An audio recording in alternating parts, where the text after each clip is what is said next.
Hey people, welcome to Accidental Gods, to the podcast where we believe that another world is still possible and that together we can make it happen. I'm Amanda Scott, your host at this place on the web where art meets activism, politics meets philosophy, and science meets spirituality. All still in the service of conscious evolution, but increasingly in the service of finding a way through to a future that we would be proud to leave to the generations that come after us. And with this in mind, my guest this week is one of those with such a solid, strong, clear intent for building that vision that simply talking to him was an inspiration. As you'll hear, Donnachadh McCarthy was a dancer with the Royal Ballet until a life-changing accident that saw him become a political activist, an environmental activist, an author, a journalist, climate columnist for The Independent, and now he's one of the foremost guests that media stations from GMB TV through to Channel 4, with everything in between, invite to come and talk about environmental issues and the activism around them. He's written 3 books: Saving the Planet Without Costing the Earth, 500 Steps to a Greener Lifestyle, and then Easy Eco-auditing, How to Make Your Home and Workplace Planet Friendly. And he's basing this on his own life. He wrote a post on Facebook recently celebrating the fact that his own home has now become carbon negative. He pours more power back into the grid than he takes from it. I found him with his 2014 book, The Prostitute State, How Britain's Democracy Has Been Bought, which radically changed my understanding of the political process in Britain and around the world. More recently, he's been an XR activist right at the front of the work to try and change the way the media perceives and then represents the climate and ecological emergency. I could go on. Donnachadh has been one of my heroes since I read The Prostitute State, but I'll stop now and pass over to the interview. So people of the podcast, please do welcome Donnachadh McCarthy. So Donnachadh McCarthy, a very long time and wonderful hero of mine, welcome to the Accidental Gods podcast. I've been reading you for a very long time, since I was an activist for the Lib Dems, which is one of those things that I'm almost ashamed to say, but it was a very long time ago. I was very young, I didn't know anything. And when I read your book, The Prostitute State, it helped situate me where I was and understand why I was feeling so uncomfortable being an activist for the Lib Dems. This is probably losing me, listeners, by the score, because I've never said this on an open mic before. But anyway, my past is quite different. And so I'd really like you to tell listeners how you came from being a dancer with the Royal Ballet, which I gather you did quite late, and you set an intent and you got there, to being climate columnist for The Independent and the person who wrote The Prostitute State. So this is an intro to Donnachadh's early bio. Over to you. You're talking about 30 years. Yeah, there you go. You can synthesize this. In one answer. Yeah. Thanks, Amanda. That's a nice challenge to start off the interview with. Well, I suppose, let's start at the start. I was a dancer. I started late, as you mentioned. I was a medical student, spent 4 years doing medicine. And then I decided I didn't want to be a doctor. And met a woman who was doing ballet and said, is there any place a guy my age could do a class? And so she said, yes, try the Cork Ballet Company's Women's Keep Fit class. They do some ballet in that. So I went down and did a class with this office women, and I decided I loved it. And so worse than Billy Elliot, I ended up doing classes with here was this 20-year-old doing classes with 10-year-olds. Little ballet darlings. And anyway, after a year, I got a scholarship to the Irish National Ballet, which is nuts. Wow. And then 2 years, they said, look, you're 21, you're doing amazingly well, but you should think of a different career. So I walked out the door, rang the Dublin City Ballet, asked for an audition and got it. And so I was working professionally within 2 years, which again was completely nuts. The writing was on the wall a couple of years later for them. So I said, I came to London to do more training. And when I started doing ballet, I set myself a task of a dream of dancing at Covent Garden, because I wanted to test I know your listeners that are listening are used to a lot of talk about shamanism and meditation and stuff like that. A lot of the spiritual teachings say, in the beginning comes the word and the word's made flesh. And so I wanted to test that, so my beginning word was, I want to dance at Covent Garden. So I go on to say, okay, let's see if all this mumbo jumbo works. That is so cool. And so 7 years later, I was doing an audition for the Royal Opera Ballet with 500 of us in the studio. And they divided us into groups of 100, and then groups of 50, and then groups of 10. And eventually we had to do this moves across this huge studio at the Opera House by ourselves.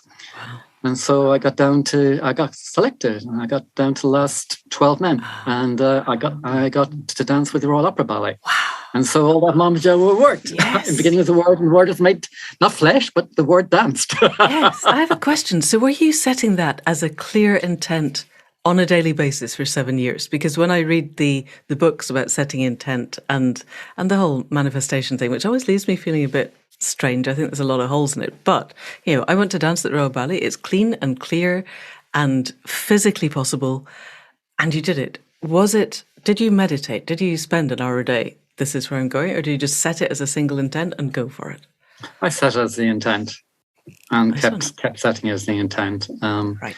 You say it's impossible, but it's actually supposed to be impossible because you are supposed to start ballet at 10 or 12. It does take 7 years to get into the body at least. Wow. And I started at 2021. So by which time most dancers are retiring because they've broken everything. I retire around 28. So, wow.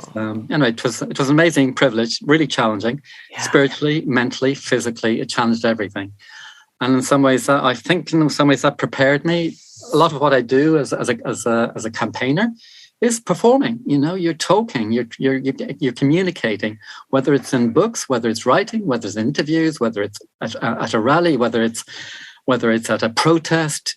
It is a form of communication, and in some ways, I feel a lot of the stuff I learned as a dancer prepared me for what I ended up devoting my life to for the last 30 years. And I'm guessing also that this is an embodied performance in a way that, say, me standing on a stage reading a book is not necessarily an embodied performance, but dancing.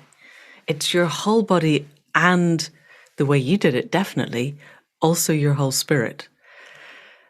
And that this must carry through too, is what I'm thinking, that is a fairly unique combination to get that amount of physical and energetic and spiritual energy into alignment. Is that a thing that's common with all dancers, or is that something that you brought to it because of your path? I'd say it's what I brought to it with my path. People come to ballet usually quite early. And so for them, they don't have a very wide life experience, a lot of dancers, because it takes such total dedication. I mean, I think it's 10,000? Something enormous. 1 in 10,000 girls studying ballet will do dance professionally. Wow.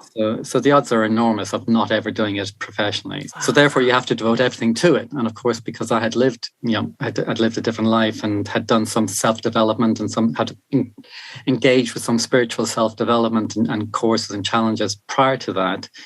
I had a lot of personal stuff to deal with and work through, and forgiveness exercises, and for me and for people in my life, both ways, obviously. So I had that gift in a way by starting late. Yeah. If we had more time, I would really be interested in exploring why you decided not to be a medic. Not that I think anyone necessarily would want to be a medic, but you had thought you did and then you changed. Sure. And we might come back to that, but I think time is of the essence for both of us. We're trying to get within our hour. So you were dancing at Covent Garden. You fulfilled that dream. And within a relatively short span of time, you became a political activist and columnist, climate columnist for The Independent. Can you talk us through the process by which your life turned on its head? Sure. I became a climate columnist much later. That was kind of after, I couldn't become a climate columnist early. I had to gather the experience and knowledge and traumas and positives, et cetera, et cetera. The transition from being a dancer to a campaigner was quite sudden, and it kind of looked as if the universe came along and just gave me a push, literally. I was dancing, I was in the dress rehearsal, I had a lovely little role whereas centre stage of the Royal Opera House, there was 100 chorus behind me. It was dress rehearsal for William Tell. There was a full orchestra, and I was standing on the guy's shoulders, being a little bally boy, waving at people, and then I had to do a swallow dive, fling myself off into midair, looking at this beautiful theatre in front of me, and 4 guys catch me. And then one day, in the middle of this dress rehearsal, they missed. So I landed from 12 foot, no hands, hands wide open. The first I knew about it was, whoops, there's been an accident. Whoops, somebody's been injured. Whoops, I think it's me. Oh, Donnachadh, that must have hurt. So it was quite an experience. I mean, very lucky I didn't die or have a broken back. I survived and actually had what felt like an out-of-body experience in the hospital. Yeah, and my friend, it's interesting how many things are coming up in this interview because you said your audience is used to shamanic work. My friend came with me to the hospital from the Opera House, and he said I looked on last legs. I was completely wiped out on stretcher. But I was doing my first major role with a small company up in Yorkshire around a month later. And it was Giselle, and it's a beautiful spiritual ballet. And it was the ultimate role I wanted to do. And I was going, I am not going to let this stop me. So whilst I was on the bench, I felt as if I set up out of my body. And I just went, no, I've got too many things to do. No, I've got too many things. And whack, back in I went. So they wheeled me into the X-ray room, and I decided, at that stage, I wasn't very positive about Western medicine. I'm now much more balanced. And I decided to, I wasn't very positive about Western medicine. So I decided to visualize that the X-ray machine was pouring healing into my body. Positive X-rays. Yes. And so I did that meditation in the X-ray room, and they wheeled me out. My friend looked at me and went, "What the hell's happened to you?" He said, "You went in looking as if you're dying, and you've come out looking alive." Oh, good man. You see, we should all be doing this. But what did the X-rays look like? Well, I hadn't broken my back. Okay. So I was actually up on guys' shoulders doing it 3-4 days later. And I had every single kind of therapy you could possibly imagine. And I ended up doing the role. I was not going to let it stop me. Yes. But to make a long story short, one of my therapists, she was a spiritual homeopath. Right. And one day she said to me, "Donnachadh, I'm going on with a group of alternative practitioners to the Yanomami. But somebody's dropped out. Do you want to come?" So I bit on my fingers and said, "Yes."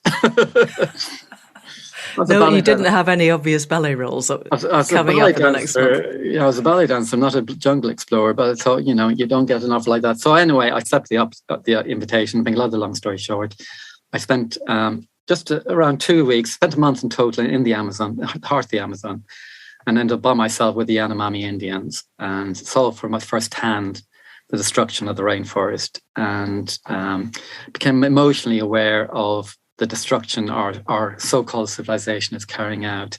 There were 6 million indigenous people in the Amazon when our civilization arrived. There's now less than 600,000, and that massacre continues day after day. And it broke my heart. And I came back to London thinking, what can I do? And I felt that working on rainforest issues felt like Sisyphus, if you know the story. Mm-hmm. Pushing boulders up hills. Yeah. For eternity. And I felt, you can't. There's no point pushing back the bulldozer if you don't actually address the reason why the bulldozer is coming. Right. And so I took the decision that I just found it too painful anyway to be involved, because it's horrible to say, but I just felt there wasn't any hope for these people, that our civilization had killed 5.5 million of them, and was going to kill the last 500,000 no matter what we did. And that continues with Bolsonaro. Yeah, this day. And emotionally, I found it may sound wimpy, but it was too painful. So I decided to try and get to the other side of the bulldozer and try and do my little bit to stop Britain being a destructive consumer society, which is what is driving the bulldozer at those people, our lifestyles, our businesses, our government, our individuals, all three. And so I'm a Gandhian insofar as, be the change you wish to see in the world. So I decided that I would do my best to green my lifestyle. I thought that was the most important thing I could do from a spiritual point of view. And in those days, there was no information about how to live a green lifestyle. I just had to go everywhere I could possibly to try and drag the information, pull it together. So in those days, obviously, I didn't have much money as a ballet dancer. In fact, I had none in the bank as a freelance dancer. But I decided each time I went shopping, I'd buy one thing organic. And so I bought a jar of organic ketchup, and that started my journey to being greener. Organic ketchup is a thing? One little jar of organic ketchup. Wow. And fast forward to today, and my house is carbon negative. It was London's first carbon negative house. It was the first house to sell green electricity metered to the grid in 1998. Wow. First house to get planning permission for a turbine that didn't work, but it's got solar, solar panels, solar electric, solar water, triple glazing, solid wall insulation, composting loo, rain harvester, grow some veg and fruit. And yeah, so I get around half a wheelie bin of waste a year for non-recycled waste. And I don't have any gas bill anymore, and my electricity bill is negative. And my water bill is just, I think, around £5 over the standing charge. Wow. I don't fly for holidays, and I don't have a car, and I've had a car. Now, I know for some people, talking about that, it presses buttons because I think it's all the attention needs to be on the government and on businesses. But I come from a really clear position. I've read so many articles in The Guardian. Every 6 months, there's another person ranks. Well, you mustn't talk about personal behaviour or personal responsibility. You must only talk about the government. And that makes me, as a liberal, small L, I always see both. It's one of the challenges of being a liberal is you always see both sides. And so both sides will often think you are wrong because you're pointing out what's wrong about them. Yeah, it gets you into a big dark spiral quite quickly. So my view is that my having a negative carbon home and lifestyle is not going to save the world. But I believe as a person, it gives me much more power to my voice as an individual, right? Because I have the moral authority of trying my best. I'm not perfect, nobody is, but I'm trying my best to make my footstep as light on this planet so the next 7 generations will not be devastated by what I'm doing. And I think that makes my voice stronger.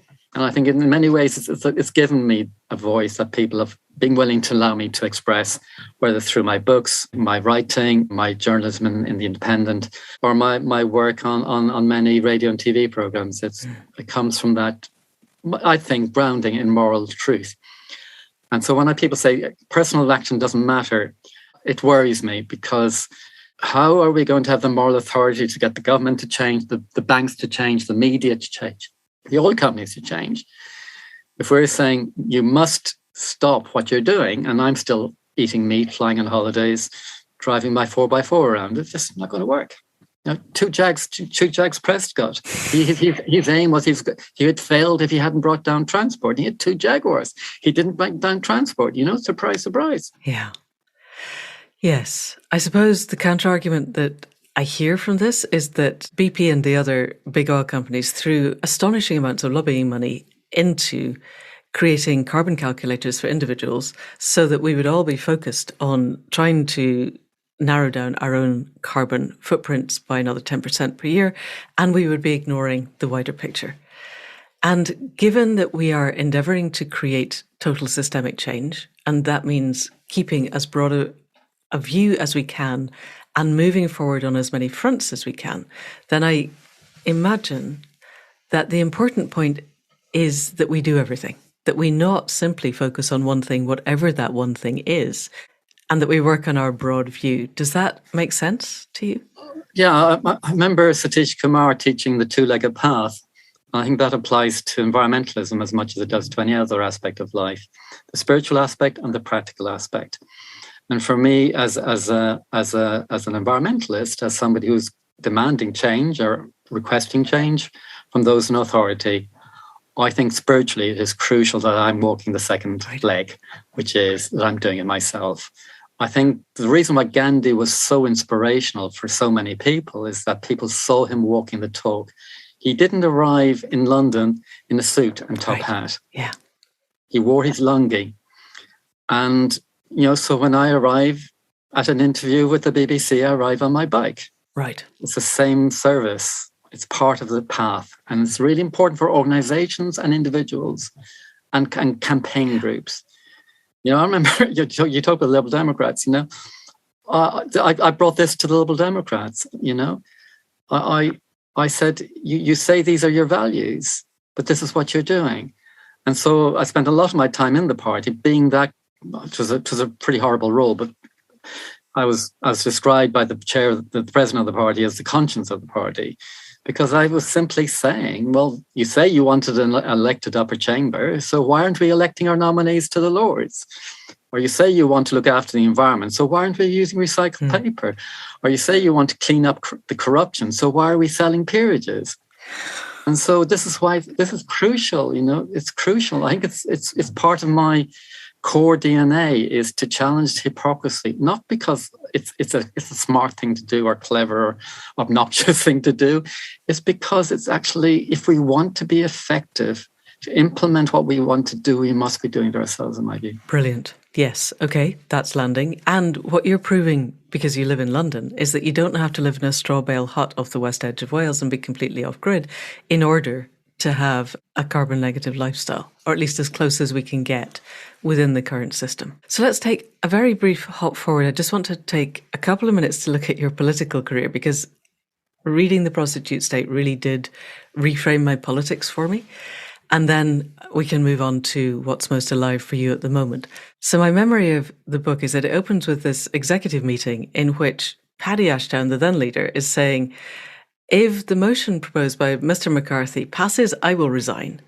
And the motion proposed by Mr. McCarthy, which sounded perfectly sane to me, was that Lord something something else should not be Paddy Ashdown's senior political advisor, which is to say, setting the entire political strategy for the party while being on the board of Rio Tinto Zinc.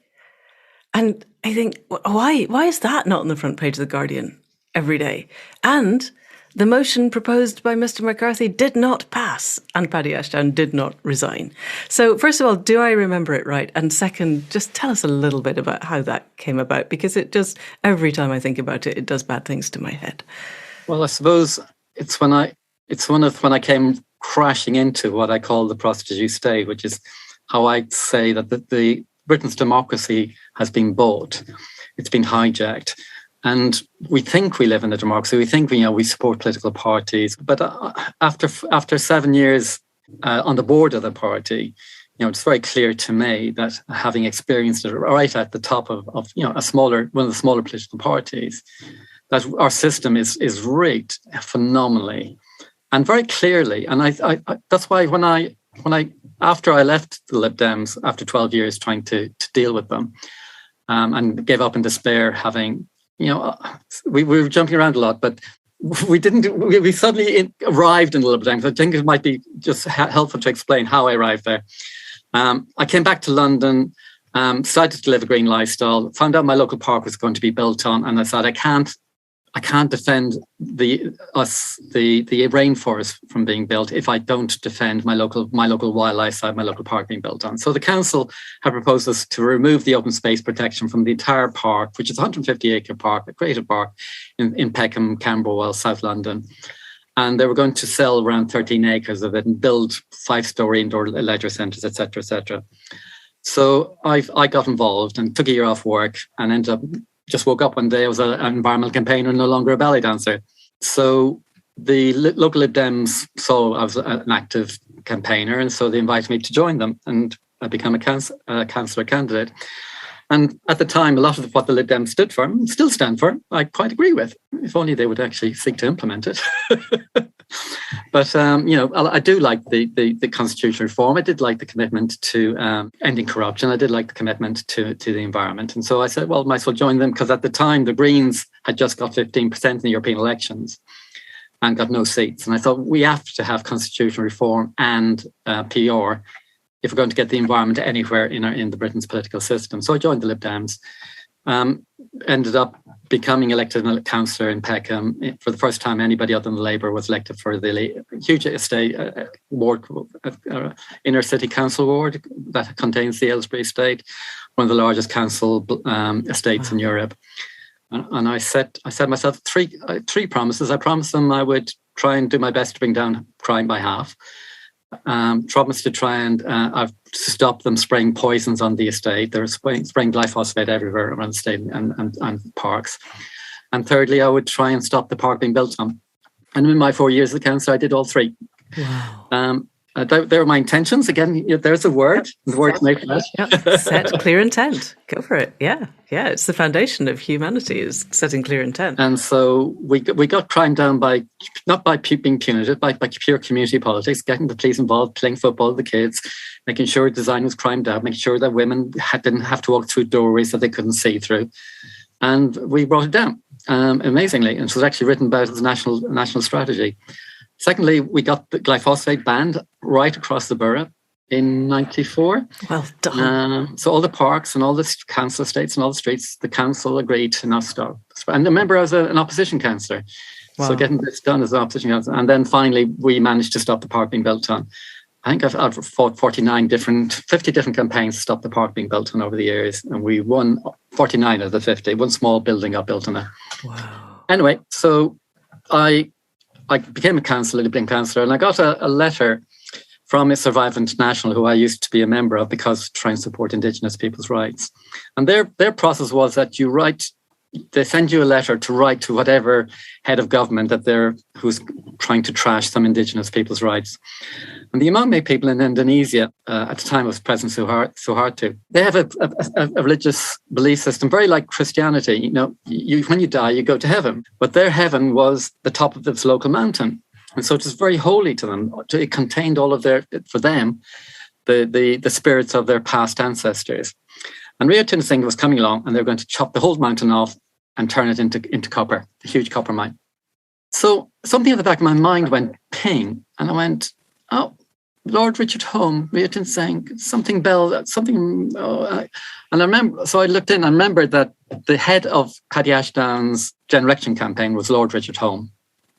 And he was a director of Rio Tinto Singh. Because at that time, and still to a certain extent, a lot of the major corporations appoint somebody from the various political parties to be on their board. Rio Tinto Singh unusually had somebody from all three parties, not just from Labour and the Tories. Just cover all the bases, eh? Yeah, usually. So they major on Labour and Tory, and they occasionally throw in a Lib Dem. And you'll see this right through the oil industry and nuclear industry. You'll see they hire people from Labour and the Tories to enable and facilitate their hijacking the political system. Anyway, Rio Tinto Singh. So I thought, well, I'd be a hypocrite if I write to Suharto when the leader of my own party has appointed somebody Rio Tinto Singh. So I decided to do something about that rather than write. So I wrote to Paddy Ashdown and said, listen, Rio Tinto Singh is in charge. It's got condemned around the world for its environmental destruction. It's the largest private producer of uranium, nuclear uranium, and it's been condemned for human rights abuses across the world. Our general election campaign is about anti-nuclear, pro-human rights, and pro-environmental protection. You cannot be spokesperson. Richard Home was the director for external affairs, the spokesperson. You cannot be the spokesperson for two completely contradicting organizations. It's just impossible. So he needs to make his mind up which one he wants to do. So I was coming from saying he's not an evil monster, kick him out. I said he's got a decision to make. And so Paddy wrote back to me and said, dear Donnachadh, I've asked Richard and he assures me Rio Tinto Singh is one of the best run environmental point of view corporations in Europe. That's either a very, very low bar or not true. I didn't believe him. Okay, all righty, yeah. So I took that to conference, and Simon Hughes has delegated me to shut me up. I said, sorry, I've gone through all the processes to raise this with the establishment, with the federal executive, and they've just decided on a communication strategy to suppress it rather than deal with it. The only thing left to me is to bring it up at conference. So I refused to be shut up by Simon Hughes, which I think actually said something about Simon's values, that he posed as a great environmental champion, but he was the one who was sent to shut me up. And so I raised it, and nothing happened. I raised it, and conference shrugged its shoulders, and I went home. But in the Evening Standard that evening, there was an article about Richard Holmes saying conference had endorsed his position. So I was absolutely livid because there was no debate or no discussion about it. So he shouldn't have done that because that made me really angry. So I said, okay, right, F it. I'm going to stand for federal executive on an anti-Rio Tinto Singh platform. Right. And so I did. And I sent off, what you do is you send off your election address and they put into a manifesto document with everybody's election addresses. And they posted it out to the electorate, which is all the conference delegates who are elected by the members of the party. So I got a phone call around 3 weeks later saying, there's a problem with your election address, Donnachadh. You say we shouldn't be associated with Rio Tinto Zinc. That's libelous. I was going, pardon? What do you mean? That's not libelous. No, that's ridiculous. And I kind of put the phone down. I didn't rudely, but I just refused to remove it. So 3 weeks later, the manifestos all arrived through the post. I went to my page and there was a third of my page blanked out. Censored in the Liberal Democrat. So the lawyers had just said you can't say this, or they had decided you couldn't say it. I think the latter. So I was horrified and shocked when I saw it first. I thought, my God, censorship in the Lib Dems of an election address. And then I howled with laughter because I was a total unknown. Nobody had heard of Councillor Donnachadh McCarthy. But I knew there was enough decent actual liberals, radical liberals in the party who would see the censorship, what the hell's going on, and vote for me. And vote for you. As a point of principle, yes. Right. And so I clambered on with because we have, to be fair, the one thing they do fair in line with their principles, they do have STV elections. And so I got elected on the last count to the federal executive, to the board of the party. And my very first meeting of the party, as you mentioned, was I felt, I've promised my electorate that I would raise the Rio Tinto Zinc issue at the federal executive. So at my first meeting, I had a motion down saying Richard Home had to make his mind up. Was he spokesperson for the general election or was he spokesperson for Rio Tinto Zinc? So the president, Lord, I can't remember his name, said, so I was terrified. I was in this oak panelled room with all the party dignitaries. I'd never met an MP hardly before. And there's all these lords and ladies and chief whips and leader of the party and president of this and blah, blah, blah. 32 people around a board table. And so I was kind of a bit terrified. And the president of the party turns to me and says, Donnachadh, I believe you have a motion. Do you want to propose it? So I said, yes. And then Paddy interrupted and said, excuse me. And the president said, yes. And he said, I think the federal executive, and I'd never met Paddy before. He said, I think the federal executive needs to know if Donnachadh's motion gets passed, I will quit as leader. Gosh, did anyone even second it for you? No.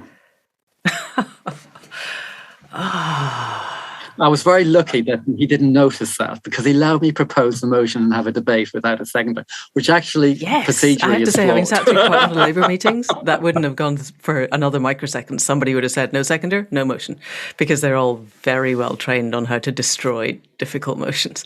But oh wow! So, but I mean, I was in shock for 2 days, but. It's a fun story. It's an interesting story, but what's really at the core of it, two things. One is the power that the corporate lobbyists have and media have at the top of our political parties. And remember, the Lib Dems are the cleanest by far of the three. Yeah, that's the really distressing thing, isn't it? And the second thing is the lack of practicing what you preach. Yes. If we had time, we would go into how you managed to get... Just finish one point about that, because I spent a huge amount of my time trying to get them to practice what they preach. And that, I said, if you don't do it now, just in how you run yourselves, if you're ever in government, the forces will be so huge, you won't have a hope of standing up to it. And sure, I was, whatever it was, maybe 16 years later when they got elected in the coalition, they didn't have the guts to stand up for what they believed in. Whether you believe or not tuition fees is the right thing or not, the fact is that that's what they said was their policy. And they promised that they would stand up for it. And they failed to do it. And I would argue because they hadn't the moral or spiritual practice of doing what they believed in and how they run themselves. Yes. And there's so many big rabbit holes. We could discuss past politics for a long time. But it feels to me now that we have got a very short time frame left, that making minor tweaks to the existing political system is just not where it's at anymore. We need a radical change to our political system, and we need systemic change of the way that we work. And when you and I spoke last week, it seemed to me you had a really clear, targeted way that we could begin to do that. So let's shift now. People who've got a sense of who you are, the raw courage that you bring to what you do, the spiritual basis, and the deep ideals that inform every part of your life. So with that, can you tell us what it is that's most alive for you in this moment and where you're taking your energy now? I feel that the most important issue in the world, obviously, right now is the climate and ecological crisis. It dwarfs everything, whether social equality, human rights, you name it. This is the biggest social issue. It's the biggest equality issue. It's the biggest economic issue. It's the biggest environmental issue. We are in desperate, dire straits scientifically, no matter what our politics is. And we don't have time for any sector of our economic, political traditions to win to solve this. It's an all hands on deck. And that's really challenging for people who have been in political furrows doing their best to make a better world. So that's my first position. The second thing is then, what is the structure of what we're trying to tackle? And I would argue that strategically, the structure of the fossil fuel economy, because that's what's killing us, the fossil fuel economy is made of 4 pillars. And it's made of government, which sets the regulation for the industry. It's the industry which produces the oil. It's the banks who fund them. And most importantly, it's the media who give the social and political permission for them to operate. So that's one side of the equation. On the other side of the equation is supposedly the climate movement. And we have focused for decades, and I'm celebrating my 30th anniversary of doing this. We have spent 3 decades building 3 pillars. We see the movement as made up of civil society, business, and government. We think that's where we focus our actions. And we looked at the media supplicants. Please cover us better. We'll do a little event and you will report it. And I believe that's fatally flawed. There is a 4th pillar of the climate movement that has to be built, and that's the media pillar. And I'm arguing that if that media pillar was on our side, rather than the other side enabling and facilitating, the 3 pillars of the fossil fuel economy would collapse in 3 to 4 months. So my overwhelming message for the climate movement is very simple. Whatever you're doing, remember you must please include the target of creating the media pillar of the climate movement, whatever way that means for you, whether it's producing your own media, whether it's targeting the 60 top decision makers globally in the corporate media, whether it's creating media by local councils, whether it's businesses doing media, whether it's your own Facebook page. We have to get especially the corporate media on board. Because if we don't, we are finished. I don't see there's a hope for humanity unless we actually get the corporate media on board with the urgency for the level of change needed.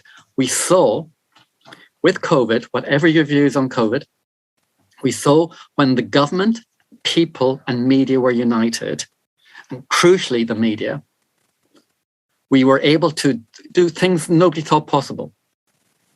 Who would have thought we could stop the entire aviation industry? Who could have thought we could actually have our roads safe for kids to cycle on? Who thought we could have quiet, peaceful skies? Who could have thought we could get the government to fund what's the word? Universal basic income. A UBC. Basically they did from a huge amount of population. Yeah. Why? Because the 3 sectors of society were united, but most importantly, the media barons were supportive. That's the lesson of lockdown. You talked about the 60 top media operators. It sounds as if, from what you're saying, there are 60 individuals, I'm guessing most of them are old white men, in the West, who basically are running the information structure that is maintaining the political and cultural ethos of late-stage predatory capitalism. Well, that's a different conversation. What I'm focusing tightly on is that they run the permission for the fossil fueled economy. Okay. The fossil fuel economy isn't totally a capitalist economy. There are many different economic traditions who all have used or abused fossil fuels to run their economic systems. So I don't want to get into that particular argument right now because I don't feel we've got time to have that. Okay, that's fair enough. I was listening to Christiana Figueroa's Outrage and Optimism podcast, and they were saying that the lobbyists who used to lobby Washington and Westminster and all the rest have moved to sub-Saharan Africa and are now lobbying for gas as the answer to Africa's power issues. So what you're saying, if I'm hearing, is that if we can connect with the media, we can remove the cultural permission for fossil fuel to continue to be the power underpinning of our entire culture. How do we reach these people and what do we say? Because it seems to me that the few times that I engage with the media, the tabloids, the BBC, Channel 4, whatever, that there's a narrative at the top that simply doesn't acknowledge that climate change is a problem. You know, we're called climate alarmists by the Steve Baker tendency. They genuinely seem not to believe it. How do we pass what we might loosely call the Breitbart narrative to actually get to a point where these guys, and perhaps women, will hear us? Answers on a pack of a postcard. Oh, okay, we still have to work that one out. Well, all I can say is that they're all people. They're human beings. And each of them may have a story that may be why they are where they are. I think if you look at the Desmonds and the Barclays of this world, they have stories about why. Sometimes people come to it in two ways. One, sometimes working class people who have made it bring angry chips on their shoulders and hate the state and hate the idea that we should help others to do what they did because they want to protect what they've got. They come from a position of having nothing. They feel these billions are essential for their protection of their child within. And so they will attack the state in providing social network for other people. I think that's one route they come to it. Another route they come to it is they've been born with a silver spoon and they've no idea what it's not like not to have a silver spoon in their mind. They're just going, well, I did it. Why the hell can't you do it? So thinking about the personal, where they come from, I think it is important. And each of them will have an individual story and trying to find the personal connection and just go and ask. I remember, I can give you one positive example of what worked. When I started having under this insight, understanding of how important the media were in terms of climate, I decided to do a vigil outside the Daily Mail's headquarters. I can't remember what it's called. It's called something like Vigil for Climate Change or something like that. It's part of the Occupy movement. And I decided to do kind of like an empty chair event where I'd have the chair of the Green Party debating with the editor of the Daily Mail and me chairing it. But obviously he wouldn't turn up and I would make a news story out of it, just a kind of an event like that. Because obviously I presumed he wouldn't turn up. And then so I kind of a week before I thought, oh God, I better send a letter just in case. So I sent on the last moment, I sent a registered letter to the editor of the Daily Mail. And it wasn't, and Charles Gar, the Daily Mail's 4 editors, one for the Monday to Saturday, one for the Sunday, and one for the internet, and one for editor-in-chief. So the editor of the Daily Mail from Monday to Saturday, Charles Garfield at the time, sent me an email the day before the vigil saying, thank you for your lovely letter. And I really appreciate you kindly telling us about your vigil, your 24-hour vigil. And in the spirit of that, I would like to invite you and the chair of the Green Party in to discuss our climate coverage. Wow. Okay. So I had this extraordinary surreal meeting where I ended up chairing a meeting between the editor of the Daily Mail and the chair of the Green Party, his head of science and her head of office. And it's an amazing conversation. But I'll tell you one anecdote at the end of it, which is I think is what positive, hopefully, that we can finish up on, is that conversation ranged right widely, obviously. But I just gave an example. I said, look, you've been trashing the solar industry. It's an industry that employs 20,000 people. It's more than the steel industry. It's within 2 or 3 years of standing on its own 2 feet, can actually provide indigenous energy, free energy, if you like, and employ thousands of people. And I agree, it shouldn't have long-term subsidy. It needs to be wound down, but don't kill it before it's up and running. So I said, okay, send me the evidence, and I'll see what I can do. So I went to the industry, pulled it together, translated into layperson's language, sent it off to him, and 3 weeks later, there's a double-page spread in the Daily Mail about how wonderful solar power was. Yay! So the message of that is sometimes go and ask. Yeah, and I read a copy of the Daily Mail, God knows why, it just passed in front of my eyes, and I wrote them a letter which, I'm trying to be very balanced and look, the Daily Mail could be part of the solution, not part of the problem. And they gave it a half page, which was amazing, I gather. I didn't see it, but various people said, "Oh, see, you got a column in the Daily Mail." No, I don't think I did. But, there you go. I think there are people in there who want to make a difference if we can get through to them. We will wind up shortly, but that editor is no longer editor. It seems to me we need to get to the owners who appoint the editors, probably more than speaking to the editors. So our task for our listeners, slightly more than we usually ask of you, is if you can find a route to get to someone who owns a major media company so that we can talk to them, then please do let us know. And then I imagine our big task is the conversations that we have. I'm thinking quite hard about Braver Angels, who host a lot of conversations between Republicans and Democrats in the States, not because they're trying to change each other's minds, but just to see each other as human. And the issue seems to be that when they're trying to get balanced rooms, there's quite a lot of Democrats, and this may be outdated data, but the last time I was involved with this, lots of Democrats want to reach out and listen, and the Republicans much less so. So they're having real trouble getting balanced rooms. So we have to find the people who want to do this. And because we can't just scream at them, we have to sit down and listen. I would say, remember, the Republicans are who they are now because of Murdoch and and the billionaire main media. Yeah, but they're still listening to it. Breitbart is still there. If you remember John McCain, his presidential election, he had a business approach to tackling climate. But between the Wall Street Journal, the New York Post, and Fox News, it became impossible for any Republican to put their head above the parapet and say, I believe in the science, we have to do something about this. Yeah, there's an amazing book called Democracy in Chains by Nancy MacLean or MacLeod that anyone in this field should read.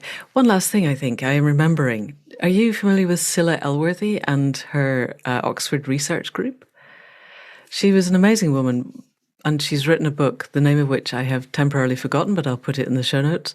She convened the Oxford Research Group, which sounds amazing, but actually was just a group of people in her kitchen, which happened to be in Oxford. And they were anti-nuclear campaigners, and they were getting nowhere because nobody was listening to them. And what they did was they found the names of every single individual in the 5 nuclear countries who was involved in nuclear deliberations, found out where they lived, what their partners were called, what their kids were called, what they did, what they liked, and began writing them personal letters. They also published all of these data, which were then banned by the government as being, basically, you can't put this out in the public domain. But they wrote to them such that when they met them in person, they were able to have personal conversations. And that by then, they knew as much about the nuclear industry, the Oxford Research Group, as the people involved. And in the end, she was able to convene a meeting of everybody in somewhere in Oxford, one of the beautiful old colleges. And she tells this wonderful story of an American general.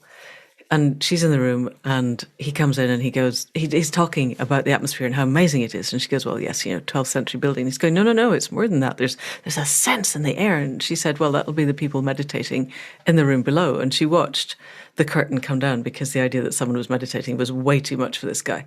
And then she said, do you remember the old man with the silver hair who served you soup at dinner last night? And he's like, yes. And he goes, well, he's just in the library and he's just, trying to hold a good intention. And that's what you're feeling in the air.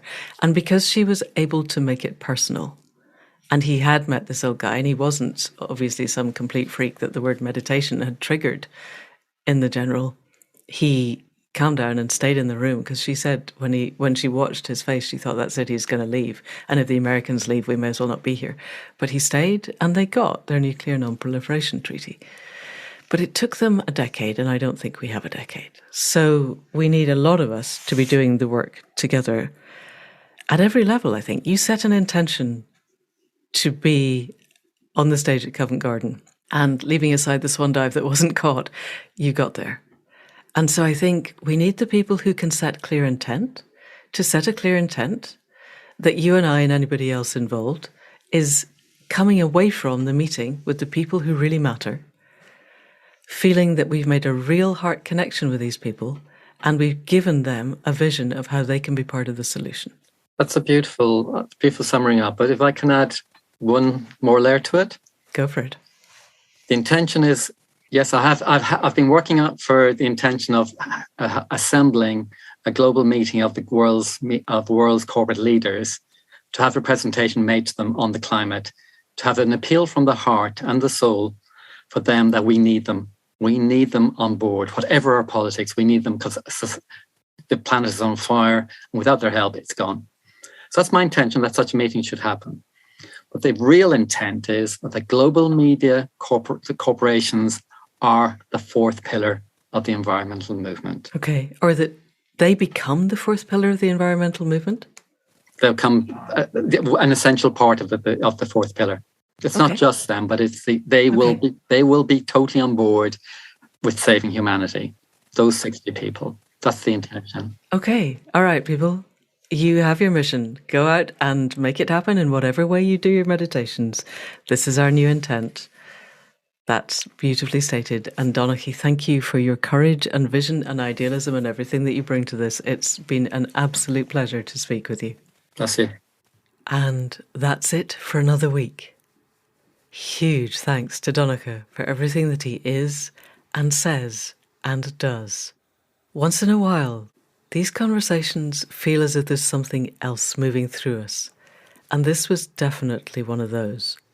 It seems to me that Donnachadh's clarity of intent, his ability to formulate a clear, simple, straightforward, and immensely powerful intent, and then hold it, is one of the most powerful ideas I have heard in a long time, and definitely something that we can all get behind. Because the more that I do the shamanic work, or accidental gods, or simply sit up the hill, the more that I understand that clarity of intent, that capacity to set and hold something clean and clear at a heart level, with our heart minds, fully with our heart minds, almost to the exclusion of everything else, is the single most powerful thing that any human being can do. And we can do this. I think there are ancillaries. I set up Throughtopia because I believe that we need the narratives of what the future looks like if we get it right, and how we might get there. We need those roadmaps. And they may be a part of helping the 60 most powerful people on the planet to understand that there is a future in which they can play an active role and feel at worst as fulfilled as they feel with what they're doing at the moment. But at best, they could feel considerably more so. They could become part of something that is genuinely generative and heart-filled, and that touches them at levels that they have not yet reached. This is possible. But the clarity of the intent that we need to set is simply that they become the fourth pillar of the climate movement, with everything that that entails already wrapped in. We don't need to define how. We just need to define the outcome. This is the nature of setting intent. It occurs to me that we speak about this a lot in the shamanic workshops and a bit in Accidental Gods, and quite rarely on the podcast. And if there is an appetite for me to do a bonus extra podcast simply talking about the nature of intent and how we set it and how it works, then I will do that. But you need to tell me.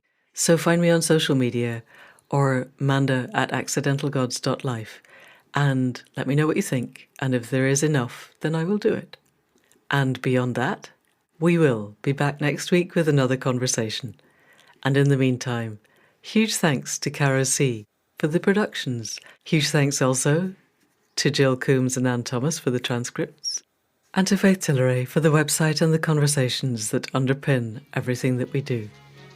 And finally, as ever, enormous thanks to you for listening. We definitely wouldn't be here without you. And that's it for now. See you next week. Thank you, and goodbye.